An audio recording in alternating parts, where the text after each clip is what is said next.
గుణనిధికి వివాహం జరిగిన కొన్ని రోజులకి ఒక రోజున తల్లి గుణనిధిని కూర్చుండబెట్టి స్నేహభావంతో మృదువైన మాటలతో భయంగాను హితవు చెప్పింది. కుమారా, మీ తండ్రి కోపిష్టి. ఈ చేష్టలను కట్టిపెట్టు.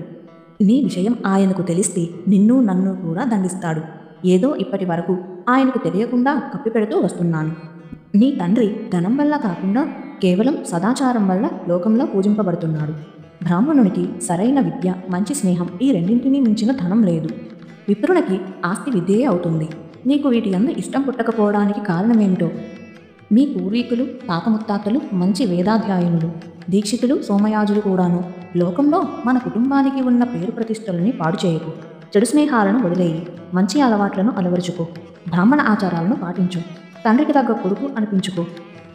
నీకు 19 సంవత్సరాలు, నీ భార్య 16 సంవత్సరాల యువతి, ఉత్తమరాలు.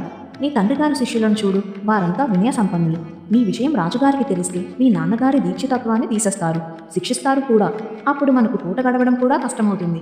ఈ విధంగా తల్లి ఎంత బోధించినా గుణనిధి తన ప్రవర్తనను మార్చుకోలేదు. ఇంట్లో ఉన్న వస్తువులన్నింటినీ క్రమంగా జోదగాళ్లకు అర్పించాడు. ఒక రోజున తండ్రి అయిన దీక్షితుడు వీధిలో ఒక జోదగాని వేలికి తన వజ్రపు ఉంగరం ఉండటాన్ని చూసి వాడిని గుచ్చిగుచ్చి అడిగేసరికి వాడిలా బదులు ఇచ్చాడు. దీక్షిత స్వామి, నేనేమి దీనిని దొంగిలించలేదు. నీ కొడుకు దీనిని జూదంలో పోగొట్టుకున్నాడు. ఇదొక్కటే కాదు, ఇంకా చీరలు సొమ్ములు చాలా ఉన్నాయి. ఆ విధంగా ఈ నగరంలో అతనితో సమానమైన జోదగాడు లేడు.